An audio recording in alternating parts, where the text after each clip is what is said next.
So I'm scrolling through Twitter yesterday and I see the Habs social media team posting a video from development camp where Nick Suzuki's giving a motivational speech to these young kids trying to make the team and trying to give them some words of encouragement and maybe try to even ease their nerves a little bit and let them know like, hey, you can do this, which honestly, it's just awesome. Like, if you haven't seen this clip of Suzuki, you gotta go check it out. It raised my respect for him so much, and it got me thinking, like, this is just crazy, man. Being an NHL captain for any franchise is extremely difficult, but being named captain at 22 years old of the Montreal frickin' Canadiens? Come on. I don't think people realize how incredible of a job a 23-year-old right now is doing of being the captain of probably the most storied franchise in all of hockey. Like, can you imagine you go to work and you're getting compared to guys like Jean Béliveau, Saku Koivu, Maurice Richard, Max Pacioretty? I'm kidding about that last one. But speaking of Max Pacioretty, to me that's a prime example of a guy who wasn't able to handle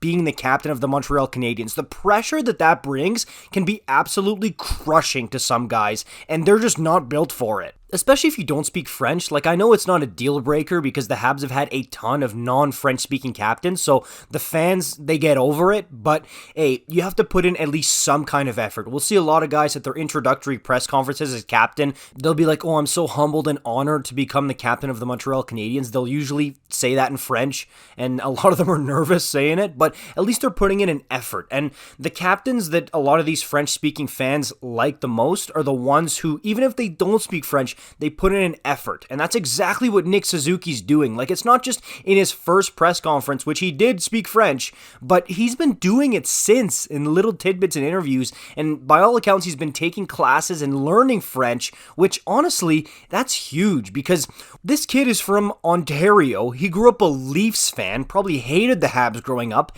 and now he's putting himself out there, taking a risk with a language he doesn't even know, just to endear himself to thousands, if not millions of people who he absolutely could and are judging him for his pronunciation and how he speaks French. But he does it anyways to respect the logo on the front of his jersey and the city he lives in. I love it from Suzuki. Like, this guy's the same age as me, and if I picture myself being captain of the Montreal Canadiens, I would get eaten alive with that responsibility. I mean, the pressure that comes with is insane. I mean, it's probably the most pressure of the entire league when you've got guys like Maurice Richard who've also worn the C. I mean, Toronto also, but still, I can't even imagine that. And he's handling it with such grace, and he's being such a great leader and role model.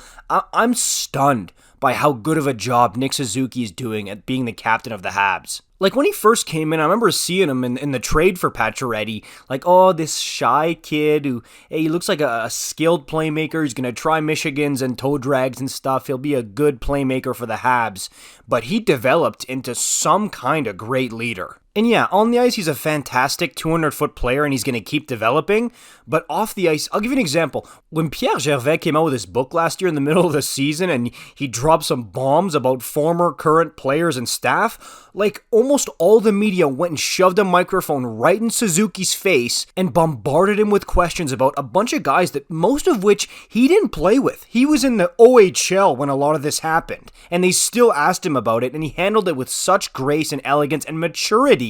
And that's when I was like, wow, this kid is cut from a different cloth. What a captain. And before they announced this, I was Team Gallagher, man. I really thought Gallagher was next in line to become the captain after Pacioretty and after Shea Weber. I wanted him to get the C. I love Brendan Gallagher, but I can't think of anyone better right now than Nick Suzuki to be wearing a C in probably the toughest market to wear it in all of hockey. So yeah, I just want to talk about this because I'm not hearing people talk about this enough, right? Like, it's, oh yeah, Suzuki's the captain, whatever. No, this is a tough responsibility, and he's doing a heck of a job. He deserves some flowers here. This is great from number 14, and keep going, man. What a role model. I love this stuff. Like, comment, subscribe if you're new. I'll see you in the next one. Peace out.